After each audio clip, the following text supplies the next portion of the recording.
Hallelujah.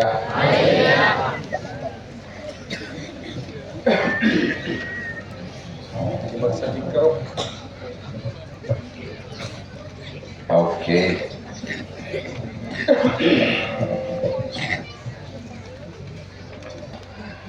आपको इस बात की जानकारी मिले कि परमेश्वर के अभिषिक्तों के साथ एक बड़ी भारी अदृश्य सेना हर समय उनके साथ चलती है। दो आग से बने हुए स्वर्गदूत एक दाहिने और एक बाएं हैं। सब याजक लोग सुनो, आज शैतान की बड़ी पिटाई होने वाली है। आमेन। तो एक आग से बना हुआ स्वर्गदूत दाहिने और बाएं हैं। उसके बाद में दो पंख वाले स्वर्गदूत एक इधर और एक इधर, चार, और तीन बिना पंख वाले उस तरफ और तीन बिना पंख वाले इस तरफ, 6 और 4 10, और पीछे में 6 पंख वाले दो स्वर्गदूत 12, और उसके पीछे एलिया बाबा और मूसा बाबा 14, और उसके ऊपर में यहूदा का सिंह बबर शेर, द लॉयन ऑफ जूडा।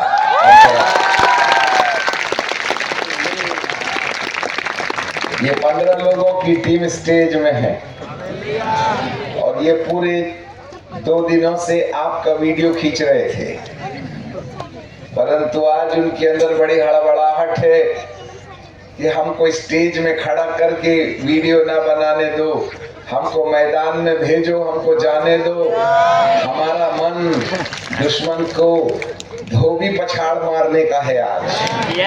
इसलिए आज मेरे प्रभु अपनी सामर्थ को भेजेंगे और दूतों को आज्ञा देंगे कि वे यहाँ अब खड़े न रहें, वरन जाएं और जाकर के हर अंधकार की शक्ति को जो आज आपको अंधा करके रखी, मन की आंखों को बंद करके आपसे पाप कराते रही, भ्रष्टाचार, अत्याचार, व्यभिचार, दारू, बीड़ी, सिगरेट, माँ बाप के साथ अपमान और जितनी भी गंदी बातें आज मनुष्य जीवन के अंदर करते रहा है, उन तमाम बातों को उत्पन्न करने वाली आत्माओं के साथ आज की रात से घमासान लड़ाई शुरू होने वाली है। आमेन।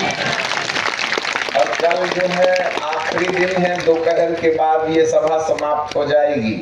कल सुबह से डिलीवरेंस या छुटकारे का दिन होगा, परंतु उसका शुभ आरंभ शुरुआत आज ही से होगी।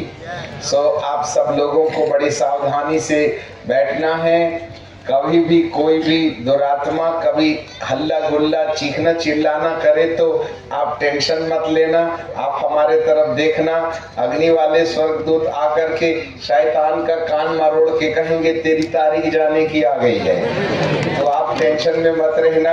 आज से प्रभु अपनी अग्नि के शोले इस पंडाल के अंदर में बहाना और डालना शुरू कर देंगे। हालेलुया। बीते 2 दिनों से हम आपकी बेहद कुटाई और पिटाई करते रहे, आपकी बिना काम की डालों को काटते रहे, और आप में से बहुसंख्यक लोगों ने पश्चाताप भी किया, परंतु कुछ लोग थे जिन लोगों ने मजाक करके ही करके, है ना, बातों को स्वीकार करने के बजाय मजाक में ले लिया। शैतान डबल तरीके से तुम्हारा दिमाग का ठिकाना लगाएगा, तो इसकी जवाबदारी आपकी है। आज रात आखिरी रात है, जिसने पश्चाताप कर लिया वो बदल गया सो बदल गया, और यदि नहीं बदले तो विनाश का पुत्र खटिया में डाल करके आईसीयू पहुंचा दिया, तो जवाबदारी आपकी है। मार्च और अप्रैल के बाद में महामारी फिर आएगी और धरती पर 2 अरब लोग मरेंगे। 1/3 8 अरब में से 1/3 अर्थात लगभग 2 अरब लोगों की मौत 2027 के अंदर तक होने वाली है। इसलिए सुधर जाने वालों को बुद्धिमानों के लिस्ट में रखा जा सकता है, ज्यादा इतराने की और ज्यादा दिमाग खर्च करने की और ज्यादा जवानी दिखाने की जरूरत नहीं है, नहीं तो बहुत महंगा पड़ जाएगा। ये आखिरी अनाउंसमेंट है। इसके बाद में धरती का कोई दूसरा प्रचारक आपको इतनी सच्चाई से मन फिराव का संदेश नहीं देगा। अब समय आ गया है कि बुद्धिमानों को परमेश्वर अपने अनुग्रह से अनुग्रहित करे। हम एक दर्शन आपके सामने लाना चाहेंगे। 2 दिन मजाक हो गई, परंतु आज मजाक नहीं करना। अपनी जिंदगी से स्थायी नुकसान के मामले में सावधान हो जाना। हम परमेश्वर के वचन को बड़ी गंभीरता से सुन समझ करके आपके पास ला रहे, और ये एक परमेश्वर का डिवाइन प्लान है, आत्मिक योजना है, जिसके कारण से इन सभाओं का आयोजन, वैसे तो ये सालाना सभाएं होती हैं, परंतु ये सभा सालाना सभा नहीं है, इस धरती के न्याय के पहले अंतिम सभा है। इसके बाद क्या होगा? ऐसे ये कन्वेंशन होते और चलते रहेंगे, परंतु ये मौसम और ये मौका मिलेगा कि नहीं, अगले पड़ाव में आपको सुधारने के लिए या सुधरने के लिए कोई मौका मिलेगा या नहीं मिलेगा, इसके बारे में कहा नहीं जा सकता है। अब हम आज से, इस समय से भविष्यवाणी के अभिषेक में आके खड़े हो रहे हैं। एक बार की बात है कि दर्शन में प्रभु इस प्रकार से दिखाते हैं।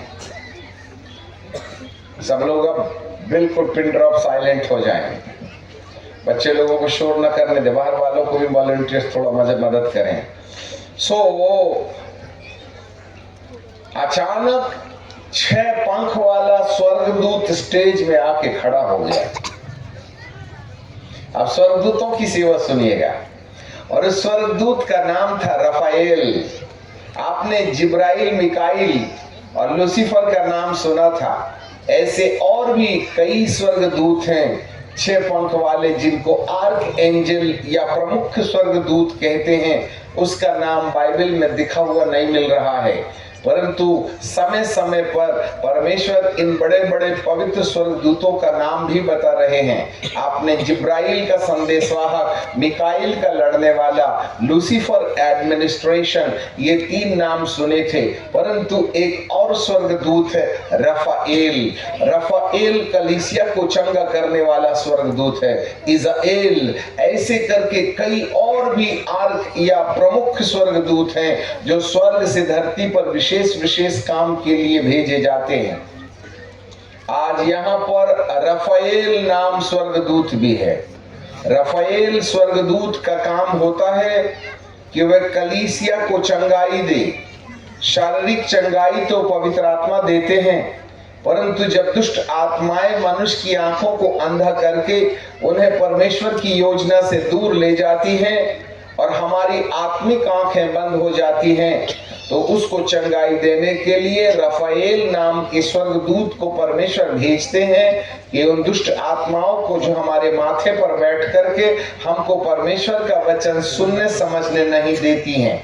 जैसा कि 2 कुरिन्थियों की किताब और उसका 4 अध्याय और 4 पद को, book of 2 Corinthians chapter 4 and verse 4, हम सब ऑनलाइन हैं, जो बात प्रभु बोल रहे हैं वही हम चल पड़े हैं। यहाँ 2 कुरिन्थियों की किताब उसका 4 अध्याय और उसके 4 पद में बाइबल कहती है, उन अविश्वासियों के लिए जिनकी बुद्धि को संसार के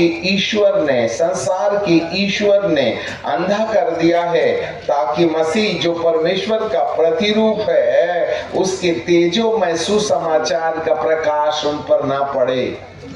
बहुत से लोग वचन सुनते हैं, परंतु उनकी जिंदगी में कोई असर नहीं पड़ता। औंधे घड़े में पानी। सब लोग हमारी तरफ देखें, खेल कूद बंद करें। आज आखिरी रात है, कल रात नहीं होगी यहाँ ये सभा। इस संसार के ईश्वर ने, the king of this world has blinded our eyes. इस संसार के ईश्वर ने, स्वर्ग का ईश्वर, हमारा बनाने वाला ईश्वर परमेश्वर है, परंतु जिस स्वर्गदूत को परमेश्वर ने स्वर्ग से नीचे गिरा दिया, जो इबलीस और शैतान बन गया, और उसने अपने आप को इस संसार का राजा बना लिया, क्योंकि संसार ने उस परमेश्वर को नहीं पहचाना।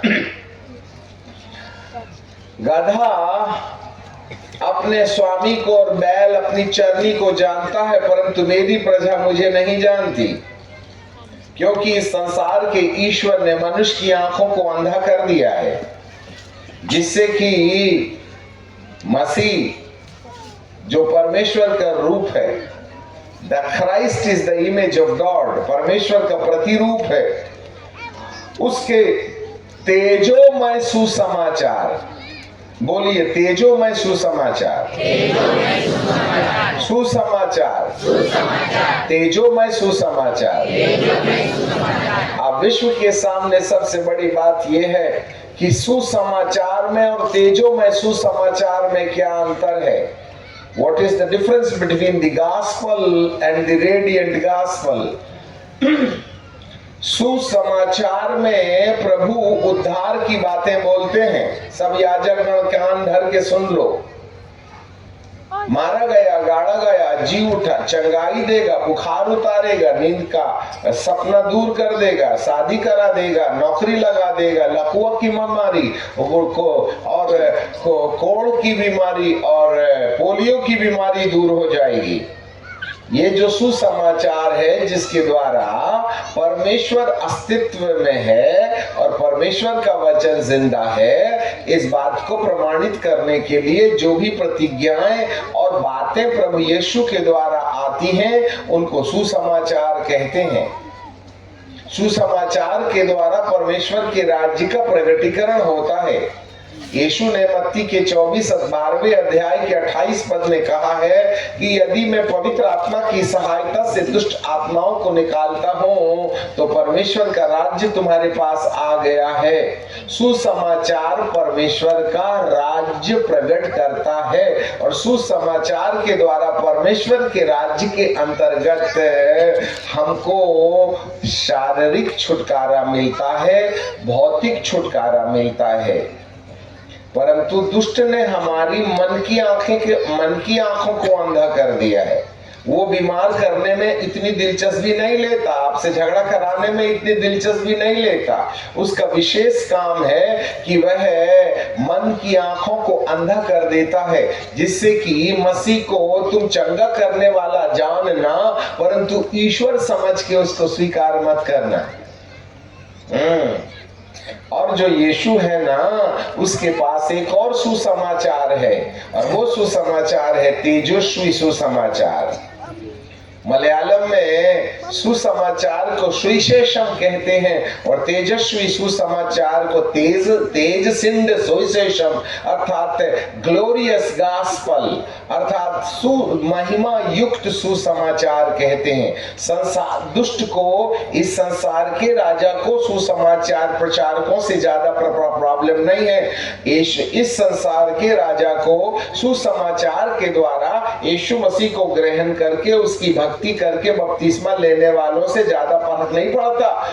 अरे तालाब की मछली जाएगी कहाँ? प्रभु प्रभु भी कर और बीड़ी भी पी ले, प्रभु प्रभु भी कर और छोकरी को आंख भी मार ले, प्रभु प्रभु कर और पत्नी को भी दनादन पीट ले, अन्य भाषा भी बोल और पति के जेब से 500 के बंडल में से 5 नोट छुपा के साड़ी के नीचे भी रख ले और अन्य भाषा भी बोल हालेलुया करके, इससे कोई फर्क नहीं पड़ता।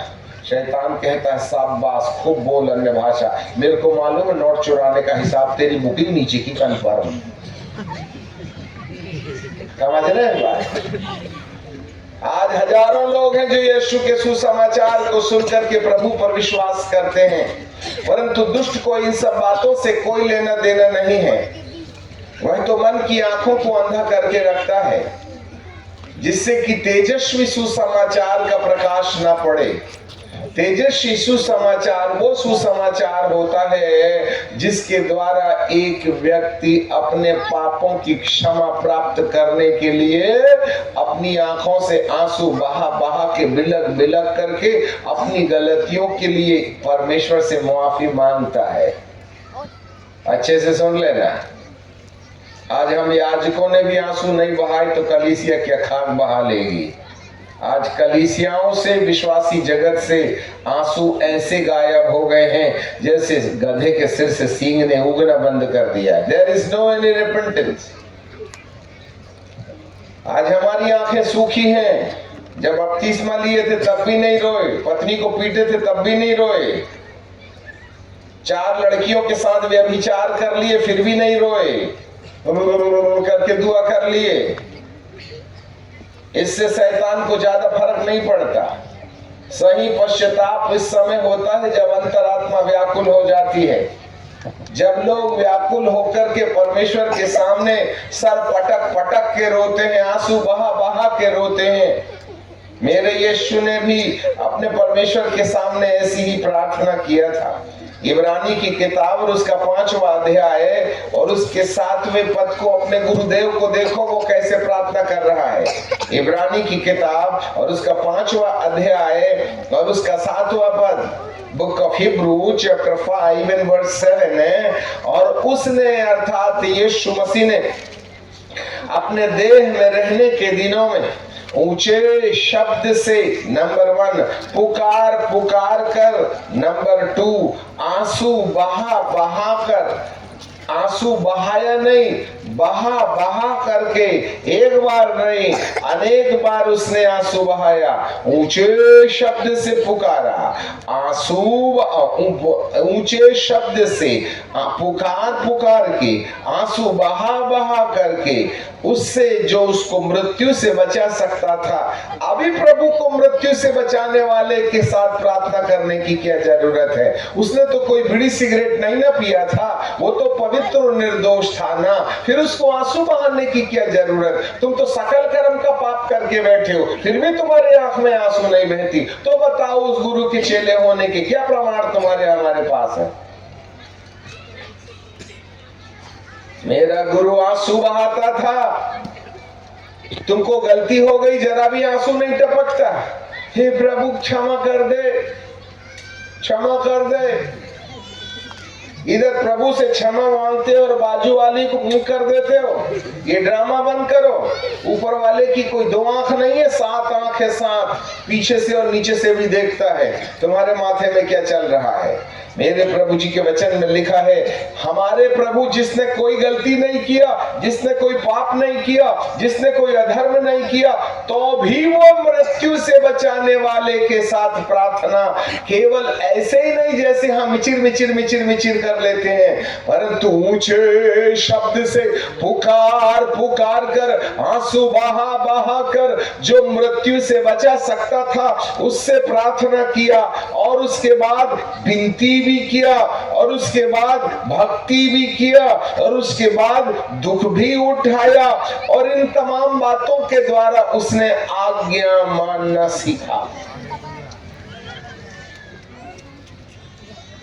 ऊंचे शब्द से पुकार पुकार कर, आंसू बहा बहा कर प्रार्थनाएं किया, विनती किया, 6वां भक्ति किया, 7वां दुख उठाया। ये 7 सीढ़ियों को पार करने के बाद प्रभु का लक्ष्य या उद्देश्य क्या था? उसका उद्देश्य था कि वह आज्ञा मानना सीखे, to obey the commandment of God. जरा ध्यान से सुनना, वह आज्ञा मानना सीखे। आज्ञा मानने के लिए 8 सीढ़ी चलना पड़ा प्रभु जी को, और ये आज्ञा मानने का जो सिलसिला है ना, वही है जो तेजस्वी सुसमाचार से जुड़ा हुआ है। और दुष्ट ने इसी तेजस्वी सुसमाचार के विषय में इंसान को या विश्वासी जगत को अंधा बना के रखा है। विश्वास करो, मारा गया, गाड़ा गया, छाती में 3 बार क्रॉस बना लो, ये ड्रामा बंद करो, इससे कोई फायदा नहीं है। बाइबल का परमेश्वर कहता है, तुमने बपतिस्मा ले लिया, तुमने अन्य पवित्र आत्मा पा लिया, तुमने चंगाई पा लिया, तुमने दर्शन पा लिया, तुमने जो कुछ भी कर लिया, सब अपने आप में बहुत अच्छा है, परंतु बाइबल का परमेश्वर कहता है, यदि तुमने परमेश्वर की आज्ञा नहीं माना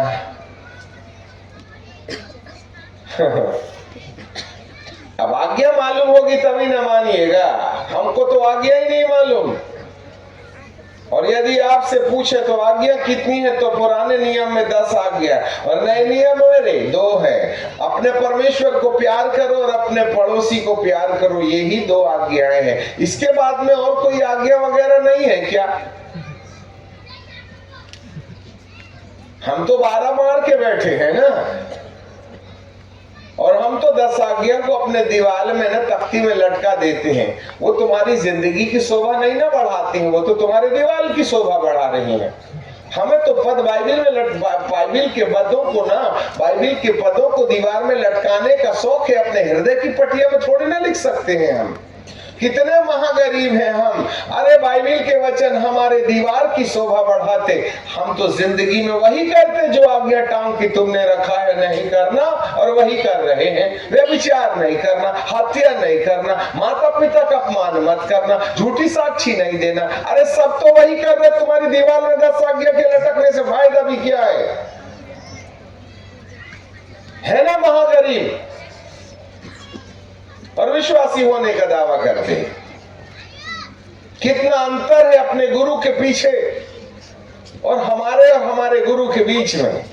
वो रोता था, आज्ञा मानने की शक्ति मांगता था, वह ऊंचे शब्द से पुकारता था, आंसू बहाता था, दुख उठाता था, और हर प्रकार की उन 7 सीढ़ियों से गुजर करके वह एक ही चीज करता था, और वो था आज्ञा मानना। और जो आज्ञा नहीं मानते हैं उनके लिए भी यह इलाज लिखा हुआ है। इफिसियों की किताब और उसका 2 अध्याय और उसका 2 पद हम आपके लिए पढ़ेंगे। जो बातें प्रभु रिवील कर रहे हैं उसको ध्यान से सुनिएगा। इफिसियों की किताब और उसका 2 अध्याय और उसका 2 पद, जरा बहुत बारीकी से छुपी बात को हम समझने का प्रयास करेंगे। आज अग्नि वाले स्वर्गदूत आपकी आंखों को अंधा करने वाले भूतों को लोहे की चैन से उसके पैरों को बांध करके घसीट के ले जाने वाले हैं।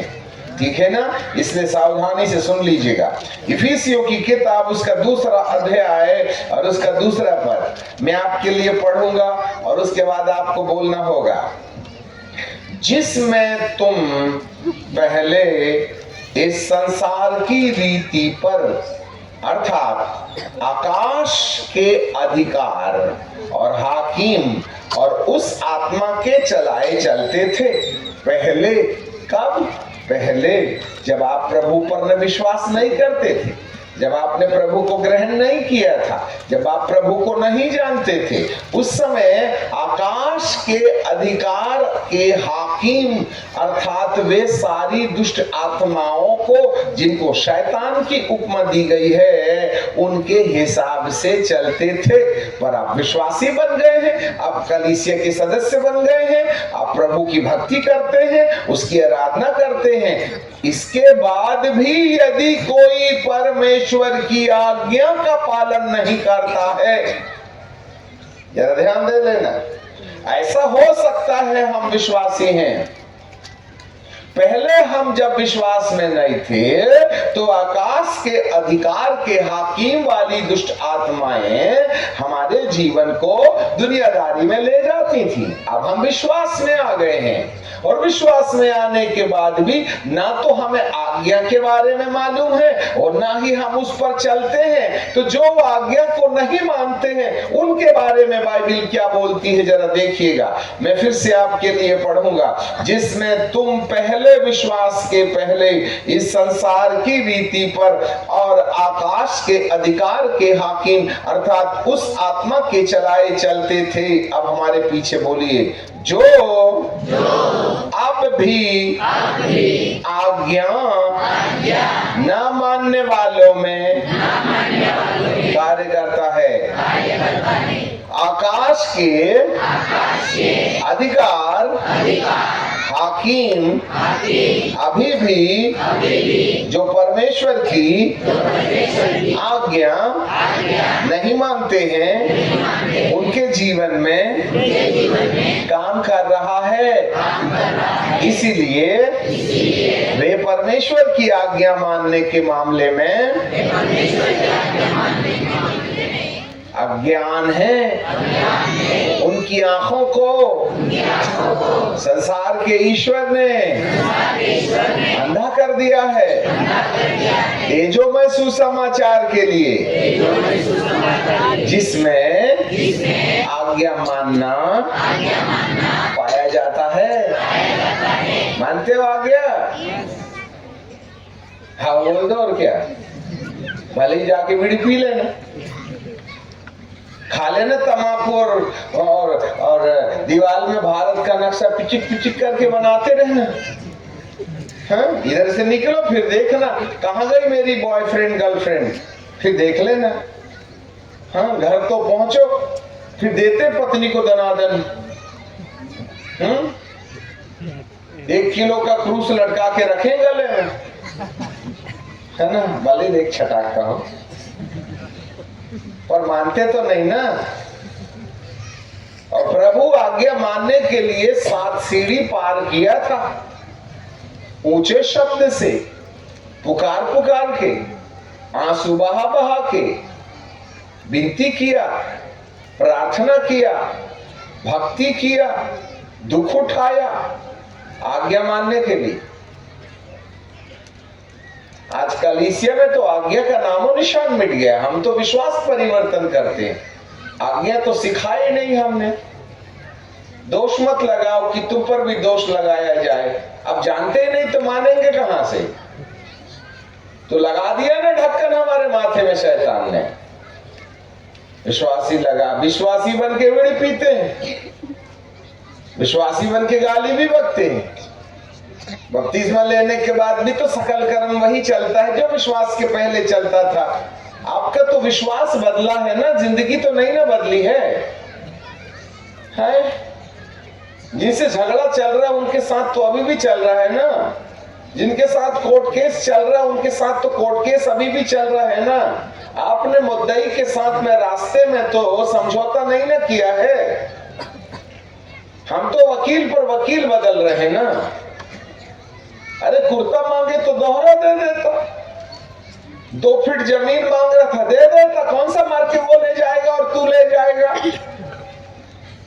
जब दोनों नंगे आए हैं नंगे चले जाएंगे तो 2 फीट जमीन के चक्कर में मुद्दई के साथ में रास्ते पर तू भेंट करके उसके साथ मेल मिलाप क्यों नहीं कर लेता, जिससे कि वो भी टेंशन फ्री रहे और तू भी टेंशन फ्री रहे। आज शाम शाम को आखिरी में एक प्रभु के दास बोल रहे थे कि भविष्यवाणियां हैं जाती रहेंगी, चंगाई छुटकारा जाता रहेगा, परंतु जो प्रेम है वह अमर है, वो सदा बना रहेगा। अरे जिसके साथ झगड़ा चल रहा है उसके साथ कहां का प्रेम हुआ रे भाईजान? तुम तो भविष्यवाणी पर विश्वास करते हो जो मर जाएगी, तुम तो चंगाई पर विश्वास करते हो जो चली जाएगी, तुम तो संपत्ति पर विश्वास करते हो एक दिन गरीब हो जाओगे। परंतु वो मोहब्बत कहां? जिसके साथ झगड़ा है उसके साथ तो प्यार नहीं ना है। अमर चीज को पैर के नीचे रख देते हैं और टेम्पररी को जेब में रख लेते हैं। अरे जो आज्ञा नहीं मानता उसके ऊपर में आकाश के हाकिम अभी भी काम करते हैं।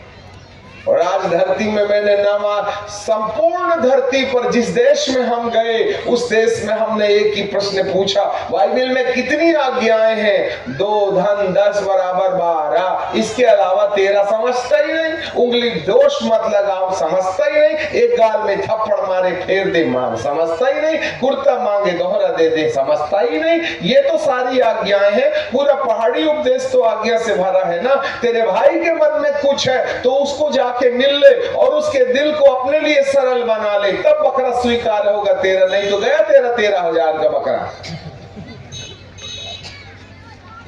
माफ नहीं करने वाले दिल के साथ में 17 साल से दुआ कर रहे और कहते हैं खुदा तू मेरी सुनता नहीं। ये नहीं जानते कि तुम्हारे और परमेश्वर के बीच में जो दीवार खड़ी है, आपके भाई का मन खराब है, उसको ठीक करने के लिए तो तुमने कोई उपाय नहीं न किया है, तो तुमने तो आज्ञा मानी नहीं ना। तो आकाश का हाकिम तुम्हारी आंख बंद नहीं करेगा तो क्या करेगा बताइए? जो जरा मुंह बंद नहीं करेगा, हालेलुया तो बोलना पड़ेगा ना।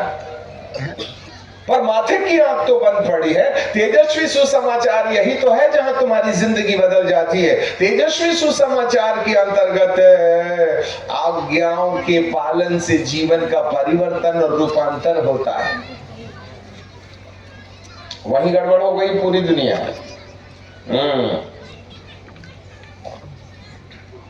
इस संसार के ईश्वर ने हमारी आंखों को अंधा कर दिया है। We are blind. Spiritually we are blind. Nobody knows what the God Bible says for me.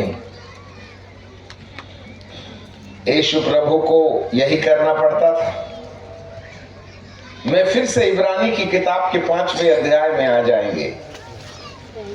यीशु जब देह में थे, रहने के दिनों में ऊंचे शब्द से पुकार पुकार कर, आंसू बहा बहा कर, मृत्यु से बचाने वाले के साथ प्रार्थनाएं और विनती, छठवा भक्ति उसके कारण सुनी गई, और दुख उठाना साथ, जिसके द्वारा वह आज्ञा मानना सीखे। यीशु को भी सीखना पड़ा। तुमने तो शुरू ही नहीं किया तो सीखोगे कहां से?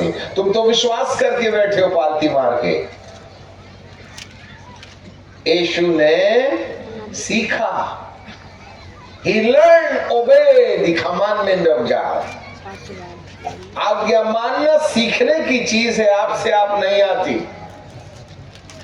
दुनिया ने भूत निकालना सीखा, भविष्यवाणी करना सीखा। आज प्रोफेटिकल कॉन्फ्रेंस चल रहे हैं, भविष्यवाणी करना सिखा रहे हैं। हीलिंग कॉन्फ्रेंस चल रहे हैं, हीलिंग कैसे होते हैं ये सिखाया जा रहा है। डिलीवरेंस कॉन्फ्रेंस चल रहे हैं, डिलीवरेंस कैसे सिखाया जाता है वो सिखा रहे। परंतु आज्ञा मानना सिखाने वाला एक भी वर्कशॉप मैंने नहीं देखा धरती के अंदर। सब लोग हमारी तरफ देखें, याजक लोग सुधर जाओगे तो दुनिया सुधर जाएगी, तुम बिगड़ोगे तो कलीसिया कभी नहीं सुधरेगी। कोई फायर कॉन्फ्रेंस कर रहा है। फायर कॉन्फ्रेंस में क्या होता? ओ आग आई, गिर गए नीचे धपाक से, और दूसरे को देखा ये गिर गया तो मैं भी गिर गया। कई लोगों को गिरने और गिराने का बड़ा शौक है। फायर फायर फायर, कोई कोट फेंक रहा है, कोई पानी फेंक रहा है, जबरदस्ती ढकेल ढकेल के गिरा रहे हैं, और सामने वाला भी गिरने का पूरा मजा लेता है और गिर करके उठता है, और बाहर जाते बराबर हो गई तू तो आग में जला। अरे बाबा तेरी बीड़ी तो जल ही नहीं। बाहर जाके निकाला, धन्यवाद प्रभु मैं गिर गया था पीछे। अरे ये बड़ी भद्दी मजाक है ना विश्वासियों के साथ, यही तो ड्रामा चल रहा है ना। और क्या बोलते फायर कॉन्फ्रेंस, पता नहीं कौन सी फायर थी, 2 बीड़ी के बजाय आजकल 4 पीने लगा था। ठीक है ना, पहले मुंह से धुआं छोड़ता था, अब नाक से भी छोड़ने लगा। अरे ऊपर वाला यदि बीड़ी का इंतजाम करता तो जहां से हवा गई है वहां से निकलने के बजाय ऊपर चिमनी नहीं बना देता।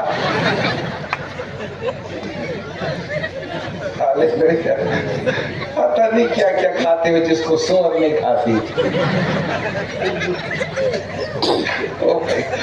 अब आपको अपनी कैटेगरी और पीएचडी क्या मिली समझ में आ गया ना। अब खबरदार गुटखा खाने के लिए पान की दुकान करना है, पान की दुकान में जाना, नहीं तो बेटा रहे सुअर की सुअर। और किसी ना शादी के पहले कोई छोकरी के पीछे चले तो पूरे कुत्ते की औलाद, और यदि तुमने कोई छोकरे को लाइन मारी तो वो रही कुतिया पूरी।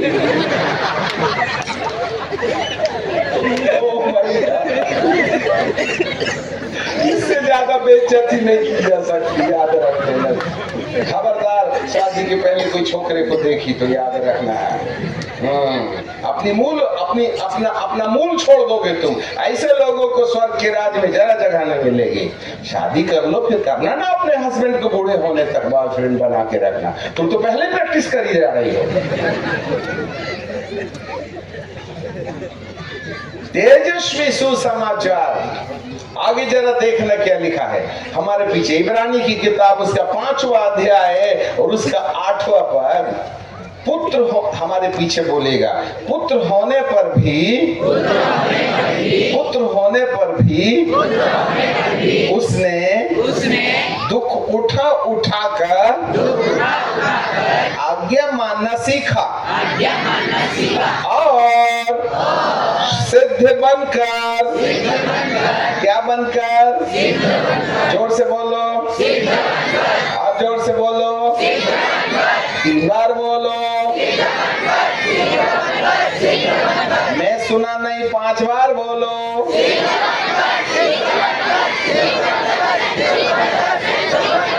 क्या बनकर? कौन बनेगा सिद्ध? आज्ञा मानने वाला।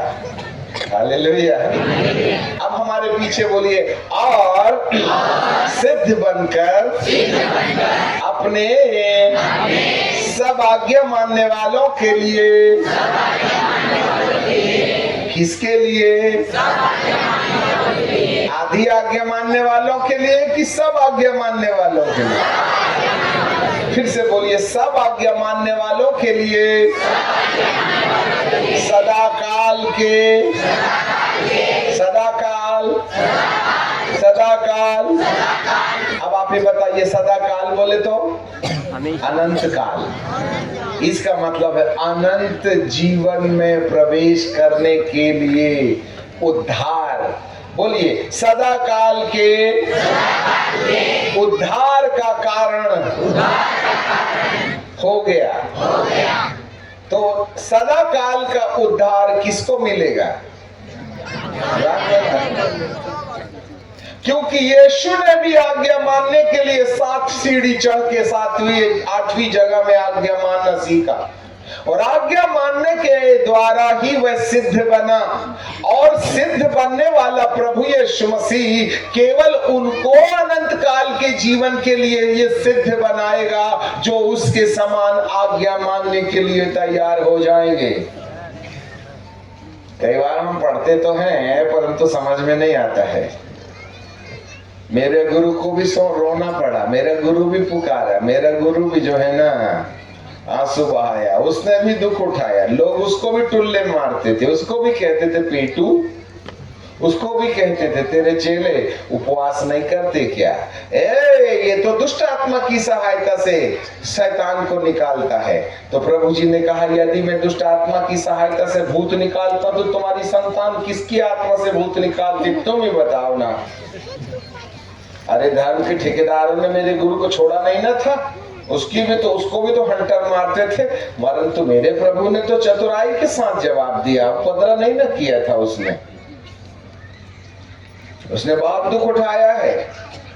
जब हरे पेड़ के साथ ऐसा होता है तो सूखे के साथ क्या ना होगा। जब हमारे प्रभु को दुनिया पेटू बोलती है, न अनाड़ी बोलती है, उसके चेले भी यीशु को नहीं समझते थे। एक बार याकूब के कुएं में बैठकर एक स्त्री को सुसमाचार सुनाने के लिए जब परमेश्वर की ओर से संदेशा पाया, चेले लोग रोटी लेने चले गए। यीशु याकूब के कुएं में अकेले बैठा था। चेले लोग रोटी लेकर के जब आए ना तो कहने लगे, ए गुरुदेव, वो लड़की को फंसा रहा है क्या रे? देख तो अकेला बात कर रहा है, इसीलिए अपने को उधर भेज दिया था क्या? सेटिंग तो नहीं कर रहा है ये। अब बताओ, सब घर परिवार छोड़े चेले भी यीशु के प्रति इतनी घृणित मानसिकता रखते थे। कहते थे, देखो पता नहीं औरत के साथ बात करके कौन सी चर्चा कर रहा है। प्रभु ने भी तो दुख उठाया ना। जब तुमको गुरु के ही ऊपर शंका है तो क्या उसके लिए दुख नहीं है? खैर उधर मत जाइए, नहीं तो 3 घंटे और लग जाएंगे। हमें बहुत बातें करना है, आज्ञा मानना हमारा ये विषय नहीं है। रफाएल यहां खड़ा है। एक दिन रफाएल ने कहा, देख मनुष्य को देख। प्रभु दिखाते हैं पूरी भीड़, जैसे ये दीदी लोग कितना अच्छा। इधर देख बेटा, इधर देखो, तुम खड़े हो जाओ। ये लड़की खड़े हो जाओ, हाँ, सफेद कुर्ता वाली, जल्दी खड़े हो। यस, इस बेटी ने कितना अच्छा सफेद कपड़ा पहनी है और बराबर उसने अपने सिर में स्कार्फ डाल के रखा है, अपने बाल को ढांक के रखा है। इसी तरीके से प्रभु ये पूरे लोगों को सफेद कपड़ा और सारी दीदी लोगों को सफेद कपड़ा सिर में ढांका दिखा रहे थे। बैठ जा बेटा। रफाएल कहते हैं, देखा तूने? हाँ, सब लोग सफेद स्कार्फ डाल करके बैठे हैं, सफेद कपड़े पहन के बैठे हैं। तब रफाएल कहते हैं, चलो मेरे साथ, पीछे चलो। तब दूत के साथ साथ प्रभु का भक्त भी आत्मा में भीड़ को पीछे से दिखाता है। तो जब रफाएल ने कहा गौर से देख, तब पीछे से क्या देखा गया कि जैसे इस बिटिया ने सामने से स्कार्फ सफेद कपड़े से ढांक रखी थी ना, उसका ये जो पीछे का हिस्सा है वो अंदर से पूरा खोखला हो गया है। जैसे चमगादड़ सीताफल के अंदर के गूदे को खा लेती है और ऊपर से छिलका जैसा कि तैसा बना रहता है ना, वैसे ही ये सामने वाला हिस्सा डेकोरेटेड है, सफेद कपड़ा डाला है, परंतु उसके पीछे ना जैसे चमगादड़ सीताफल खा लेती है, उसी तरीके से बहुत ढेर सारे कीड़ों ने सिर के पिछले हिस्से को खोखल के खा लिया है और उनके सिर के पीछे में असंख्य हजारों की संख्या में बारीक बारीक इल्ले किलबिल किलबिल किलबिल किलबिल किलबिल किलबिल कर रहे हैं। देख, पीछे देख, उनके आधे सिर को कीड़ों ने खा गए। वो जोंक होती है ना, जोंक जो चिपक जाती है बदन में और खून चूसती है, वैसे ही कई लोगों के सिर के पीछे में वो जोंक दिमाग का अंदर का खा खा के लंबी होते चली जा रही है और कई जोंकें उनके पिछले हिस्से से, जैसे दीदी लोगों के बाल की लटाएं होती है ना, वो जोंकें ऐसे पीछे लटक रही हैं और अंदर ही अंदर दिमाग का मांस खा रही हैं। ऐसे प्रभु दिखाते हैं। ये है चर्च की हालत, ये है प्रभु को मानने वाले। ऊपर से सामने से लिपस्टिक लगा के इधर भी दूसरा कलर, आंख में दूसरा colour, hallelujah praise the Lord करना जानते हैं। बिल्कुल धार्मिकता का पल्लू ढांक के रखे हैं, परंतु उनके दिमाग के पिछले हिस्से के अंदर में पता नहीं क्या क्या चल रहा है। कहीं वासना चल रही है, कहीं लोभ चल रहा है, कहीं अत्याचार चल रहा है, कहीं भ्रष्टाचार चल रहा है, कहीं वासना चल रही है, कहीं दारू चल रही है, कहीं बीड़ी चल रही है। पता नहीं कौन कौन सी बातें आज हमारे माथे के अंदर रह करके दुष्ट ने हमारे पिछड़े वाले हिस्से पर अपना कब्जा करके हमारे माथे को खोखला बना के रखा है। एक पंखे के नीचे पति पत्नी एक पलंग में सोते जरूर हैं, परंतु एक उत्तर मुंह करता है तो दूसरा दक्षिण मुंह करता है और दोनों की 5 साल से कबड्डी चल रही है। दुनिया नहीं जानता ये पति पत्नी रोज दरवाजा बंद करके लड़ाई लड़ रहे हैं। किसी को पता नहीं सासू के दिल में सांप लौट रहा है बहू के लिए, और बहू रानी भी कहती है बुढ़िया मरती भी नहीं, तिजोरी की चाबी कमर में लेके तेरा तो सत्यानाश हो जाए, बुढ़ी जल्दी मरना रे, तभी ना मिलेगी तिजोरी मेरे हाथ में। ये दुआएं मांग रही है अपनी सास की मृत्यु के लिए। ऊपर से हालेलुया प्रेज द लॉर्ड, सामने से विश्वासी होने का दावा करते हैं, परंतु माथे के अंदर में इल्ले हजारों की संख्या में क्या क्या कल्पनाएं आ रही हैं, क्या क्या कल्पनाएं जा रही हैं। हम अपने विचारधाराओं में, अपनी कल्पनाओं में न जाने कितनी दुष्ट आत्माओं के प्रभाव से प्रभावित होकर के अपने मन के अंदर में बुरा भला सोचते रहते हैं। ये रफाएल दिखाते हैं। बहुत लंबा है, उसको ना बताएंगे क्योंकि आज बहुत सी बातें करना है और आज से छुटकारे का उद्घाटन भी करना है। आपको मालूम होवे तब आत्मा दार्शनिक को आकाश गंगा के ऊपर ले जाते हैं। अब वो कैसे ले गए ये बताने के लिए टाइम नहीं है हमारे पास। ये ऑफिस ऑफ द प्रॉफिट्स का विजन है, ये कोई सपना वगैरह नहीं है। और वहां सुखलोक में अर्थात स्वर्ग के निचले हिस्से में बहुत सी हड्डियां तैर रही हैं और उन हड्डियों को पवित्र आत्मा कहते हैं बोल, और वे धीरे धीरे हड्डियां आपस में जुड़ने लगती हैं। जैसे हिजकेल के दर्शन में हड्डियां जुड़ जाती हैं, मांस आ जाते हैं, चमड़ा चढ़ जाता है, आत्मा आ जाती है और एक बड़ी सेना खड़ी हो जाती है। वैसे ही सुख लोक में तमाम आत्माएं जो धर्मियों की आत्माएं हैं वे अपने आप में व्यक्तित्व के रूप में बदल जाती हैं और उसके बाद वे धरती पर आती हैं। अर्थात संतों की सेवा, the ministry of the Holi people of God. ये बहुत ऊंची बात है, आपके सिर में नहीं आएगी। इन समयों में पवित्र आत्मा के साथ साथ संतों की सेवा भी शुरू हो गई है। एलिया बाबा, मूसा बाबा, दानियल बाबा और क्या बोलते हैं दाऊद राजा, ये संत लोगों को प्रभु ने धरती पर कलीसिया को रिपेयर करने के लिए भेज दिया है। हमारी क्लास में आना, बाद में बताएंगे, अभी टाइम नहीं तुम्हारे लिए। यहाँ संत लोग आ जाते हैं और जब तक संत लोग कलीसिया के अंदर में पवित्र आत्मा के निर्देश पर काम नहीं करेंगे, पवित्र आत्मा की तो तुम हिलसान मानते हो नहीं, हाथ पैर हिलाना और अन्य भाषा बोलना भर आता है जिंदगी में, तो यहाँ कीड़े चल रहे हैं ना।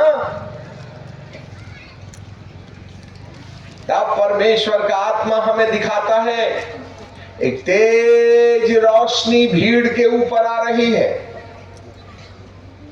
और जैसे ही वो रोशनी आती है तो जिस जगह पर ये इल्ले चल रहे हैं वहां रोशनी पड़ने से जिस व्यक्ति के सिर में ये रोशनी आती है, जैसे किसी के ऊपर एसिड फेंक दो तो कैसे जलन होती है और चमड़ा जल जाता है, इसी तरीके से उस रोशनी के द्वारा माथे के पिछले हिस्से में कीड़ों पर जब ये रोशनी पड़ती है तो उस व्यक्ति को ऐसे लगता है जैसे किसी ने मेरे सिर में एसिड या अम्ल फेंक दिया है, और जैसे चमड़ा जलता है आदमी चीखता चिल्लाता है, वैसे इस रोशनी में उन कीड़ों के अंदर जो दर्द हुआ वो व्यक्ति चीखना और चिल्लाना शुरू कर देता है और उस रोशनी को अपने अंदर आने से रोकने के लिए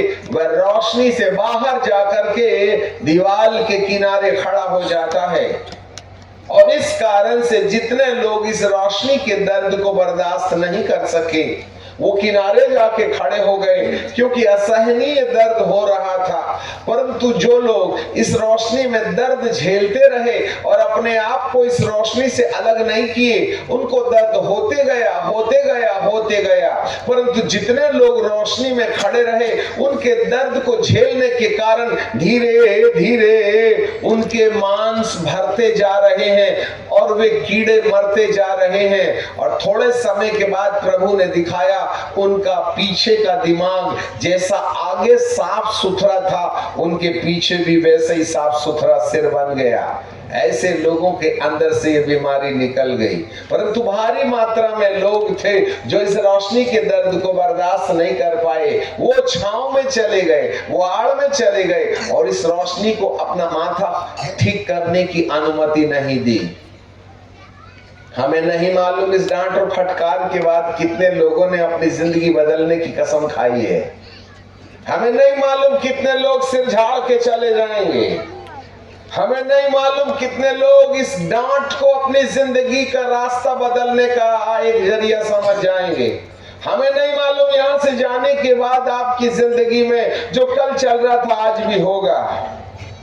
परंतु आज इस अपार भीड़ में मेरा प्रभु कहता है, यदि वचन की अग्नि और वचन के प्रकाश में आपने ये जो मुखड़ा सामने दिख रहा है उसके पीछे जो पर्दे के पीछे जो खोखलापन है, जो वासना भरी है, जो व्यभिचार भरा है, जो भ्रष्टाचार भरा है, जो न जाने कौन कौन सी चीजें आपकी जिंदगी के अंदर में भरी पड़ी है, यदि उसकी रिपेयरिंग के लिए तुमने पवित्र आत्मा को, आग को, रोशनी को, जो आपको कष्ट देता है, आपका नुकसान उठाने के लिए दबाव देता है, यदि आपने उसको बर्दाश्त नहीं किया और आप इस रोशनी से हटकर किनारे चले गए तो आपके उद्धार का अवसर आपके जीवन से समाप्त हो गया। No chance at all. ये इतनी बड़ी कलीसिया जो आप देख रहे हैं यीशु मसीह के नाम पर, कोई गारंटी नहीं है ये सब यीशु के दोबारा आगमन में इनका उद्धार हो जाएगा और ये महिमा की देह पहन लेंगे, कोई गारंटी नहीं है। एक भी पादरी, एक भी कलीसिया, एक भी विश्वासी को यीशु के आगमन में महिमा की देह पहनने के लिए मदद नहीं कर सकती है जब तक कि आप व्यक्तिगत रीति से अपने सामने वाले वाले मुखौटे के पीछे, जो पर्दे के पीछे अपराध चल रहा है, उसको जब तक आप ठीक ठाक नहीं कीजिएगा, मेरा यीशु आपको अपने साथ ले जाने की गलती नहीं करेगा। इट्स अ लास्ट वार्निंग, याद रखिएगा। मेरे प्रभु को रोना पड़ा, मेरे प्रभु ने ऊंचे शब्द से पुकारा, मेरे प्रभु ने दुख उठाया, आज्ञा मानना सीखा और उसके द्वारा वह सिद्ध बना। और जो सिद्ध प्रभु है वो कहता है मैं केवल उन्हीं को सिद्ध बनाऊंगा जो मेरी आज्ञा मानने में दिलचस्पी रखते हैं। और आज्ञा मानने का मतलब ही होता है अपनी खुद के विरुद्ध लड़ाई लड़ना। एक गाल में थप्पड़ खाए तो दूसरा फेर देना। आपका स्वाभिमान गाल में थप्पड़ खा करके फेरने की अनुमति नहीं देगा। कुर्ता मांगे तो दोहरा भी दे देना। आपको 2 फीट जमीन कोई खींचने की कोशिश करे तो आप नहीं दीजिएगा। आपके अंदर में सांप लौटने लगेगा। जी हाँ, आज्ञा हमको दुख देती है, परंतु जो इस दुख को बर्दाश्त करके चुपचाप सुनते रहता है, उसके दिमाग के कीड़ों को मार डालने के लिए ये ज्वालामयी अग्नि बहुत है। जो उसकी आज्ञा का पालन करते हैं उन्हीं के लिए सदा काल का उद्धार है। और जिन लोगों ने आज्ञा का बहिष्कार किया है, सदा काल वाले जीवन का उद्धार आपसे दूर हो गया। If you need the eternal salvation, this first requirement that you obey the commandment of God which is written in the Bible. यदि कोई अनंत काल का उद्धार पाना चाहता है तो विश्वास के बाद अगली सीढ़ी में उसको परमेश्वर ने जो भी आज्ञा नए नियम में दी है उसका पालन करे तो आपको अनंत काल का उद्धार मिलेगा। अनंत काल का उद्धार यीशु के दोबारा आगमन के समय मुर्दों में से जिंदा होने का सौभाग्य जिसको प्राप्त हो जाएगा वही अनंत काल का भागीदार हो जाएगा। यही तो हम बता रहे हैं कि यीशु के आने के समय पुनरुत्थान अर्थात महिमा की देह पहनने की शर्तें कौन कौन सी हैं जिसको हमको पूरा करना है। आज तक मैंने धरती के अंदर में विश्वास करने वालों को मुर्दों में से जी उठने पर विश्वास करते हुए देखा है, परंतु आपको ये कभी समझ में नहीं आया कि यीशु मसीह के आगमन के समय मुर्दों में से जिंदा हो उठने की शर्त केवल विश्वास नहीं है, वरन उसकी आज्ञा का पालन करना है। और जो उसकी आज्ञा का पालन नहीं करेगा उसने शर्तें नहीं मानी। जिसने शर्तें नहीं मानी उसके साथ यीशु के आगमन के समय मुर्दों में से जी उठ करके महिमा की देह पहनने का अवसर चला गया। मैं कोई मंगल ग्रही बाइबल से प्रचार नहीं कर रहे हैं। Do you obey the commandment of God? कभी आपने बाइबल में से खोज के निकाला कौन सी बातें करने के लिए और कौन सी बातें नहीं करने के लिए बाइबल कहती है? हम तो विश्वास करते हैं, अरे विश्वास तो भूत भी करते हैं, दुष्ट आत्माएं भी करती हैं, पर वो आज्ञा नहीं मान सकती और तुम्हें आज्ञा मानना चाहिए। मनुष्य आज्ञा मान सकता है, इसलिए मृत्यु के बाद कोई उद्धार नहीं है। एक बार मृत्यु और उसके बाद न्याय का होना नियुक्त है। मरने के बाद मरा हुआ आदमी आज्ञा नहीं मान सकता, इसलिए मरने से पहले आज्ञा मान करके अपने यीशु के आने से पहले मुर्दों में से जिंदा हो लेने का रजिस्ट्रेशन कंफर्म करवा लेना, इसी को तो अनंत जीवन का आधार कार्ड बोलते हैं। अपन ने आधार कार्ड बनाए,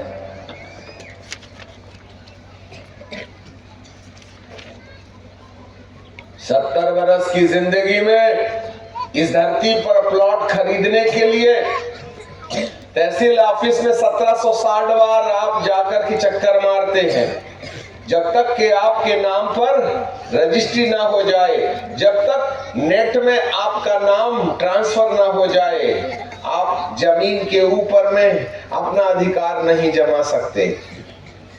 रजिस्ट्री हुई नहीं, सामने वाले को पैसा दे दिया 1 लाख रुपए 1 एकड़ का, पर रजिस्ट्री नहीं हुई। खेती करके देख, रजिस्ट्री हो जाएगी तब खेती में पैसा दे दिया ना। अरे पैसा दे दिया तो क्या हो गया, तेरे नाम में जमीन नहीं ना आई है, और यदि वो बदल गया तब रजिस्ट्री के बाद वो बदल नहीं सकता। तूने मेरे को लिख के दिया, देख 1 लाख दिया हूं, ये रजिस्ट्री हो गई, छोड़ा खाली कर। पैसा देने के बाद में आपने जमीन की रजिस्ट्री अपने नाम में नहीं कमाई ना नहीं करवाई तो जमीन का मालिकाना हक आपका नहीं है, वो उसी की जमीन होगी जिसके नाम पर जमीन है। इसलिए आपको रजिस्ट्री कराना जरूरी है। आपने धरती की जमीन में रजिस्ट्री करवा ली, अरे नए यरूशलेम में तुम्हारे प्लाट की रजिस्ट्री हुई क्या है? हाँ, 70 साल की जिंदगी के लिए जमीन की रजिस्ट्री के पीछे कितना पैसा खर्च करते हैं आप? 1000 साल तक नए यरूशलेम में रह करके तुम इस नए आकाश और नई पृथ्वी में ना तुम राज्य करोगे, तो कभी तुमने नए यरूशलेम में प्लॉटिंग खरीदी क्या?